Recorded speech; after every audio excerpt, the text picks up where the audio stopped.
Hey guys, welcome back to the Blues Lesson Series. We're going to finish off the boxes in this video with box number 5 in A minor. So we're going to be playing up here in 14th position, and we'll go ahead and review that scale. We'll just point it out down lower on the neck behind box 1 here as well. So staying in one position, just calling out those finger numbers, starting on the 15th fret with finger 2, string 6. It's going to be finger 2, finger 4, finger 2, finger 4 again, 1 4 1 4, 2 4 2 4. Easy pattern to remember: 4 2 4 2, 4 1 4 1, 4 2 4 2. And then just to remind ourselves where the blues notes are, we can slide up from the 17th to the 18th fret, right there. Not the most convenient spot necessarily. Maybe a little easier with the 3rd finger, but we can slide in from the 13th fret to the 14th fret. And we also have one here at the 16th fret.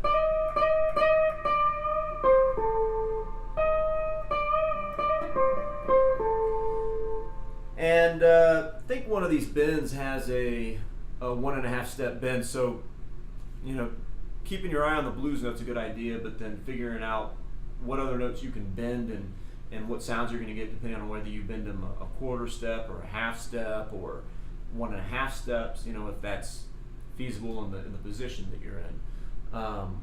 So anyways, but let's go ahead and give a listen to the 5 licks.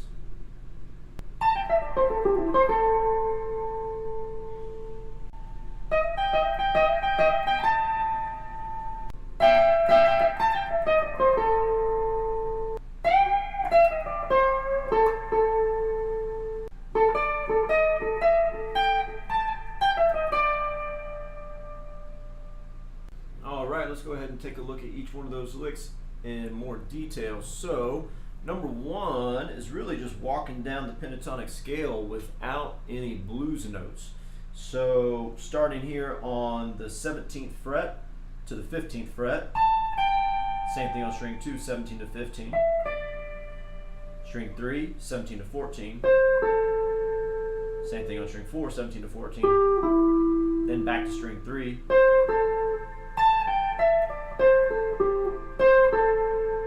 and you can vary that up with any kind of rhythm, just walking down the scale and finding a resolution note, or a note to target. The second one's a little repeated figure, so I'm going to hold finger 1 on the 15th fret here, and I'm going to hold finger 2 on the 16th fret of string 2. So all I have to do is hammer with my 3rd finger. I'm going to pick that down, hammer, and then pick up. And that's repeated 4 times.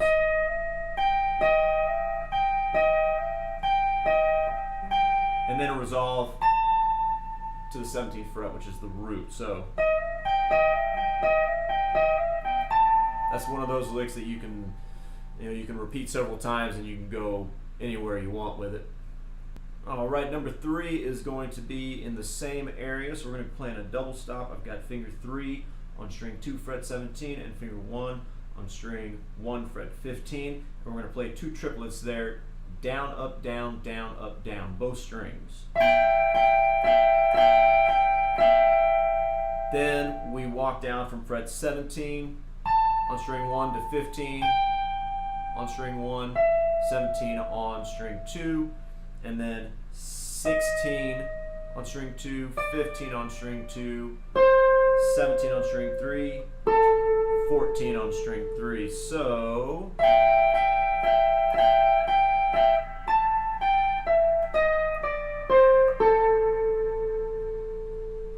alright, and then this is the one that I was talking about, 1.5 step bend. So on fret 17, I'm bending E up to G, so I'm trying to reach that 20th fret right there. So it starts with that 1.5 step bend, and then we walk down through the blues notes 17, 16, 15, slowly curl the 17th fret of string 3, and then fret 14 of string 3, short long. Little articulation there, so that would be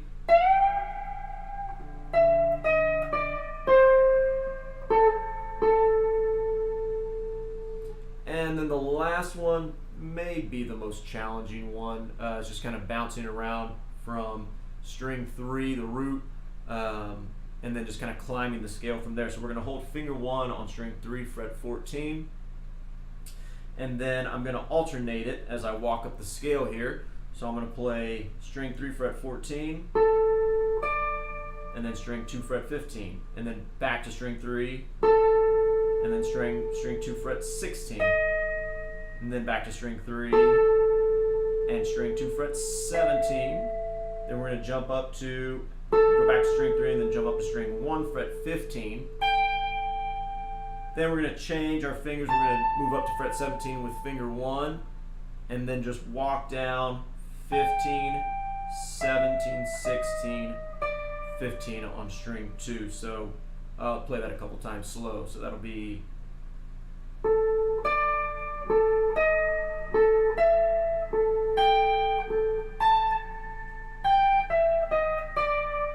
we're holding that string 3, fret 14 down with finger 1 almost the entire time.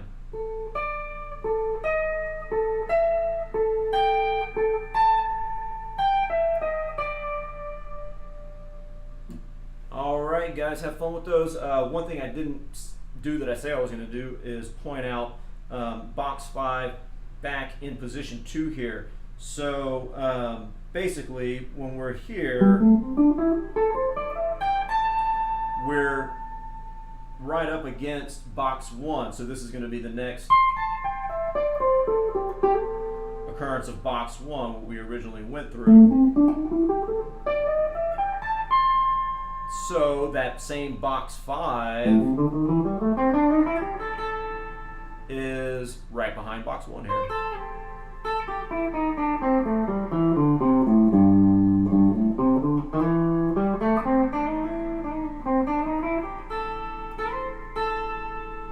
So just so you're tying in those two parts of the neck, if you're thinking about the exact same box, then it can be an easy transition to get from the exact same pattern to the that same pattern an octave up, which is a good thing to do. You'll see it happen a lot in solos, just to create interest. So have fun with that. Let me know if you have any questions, and we'll see you in the next video. Thanks.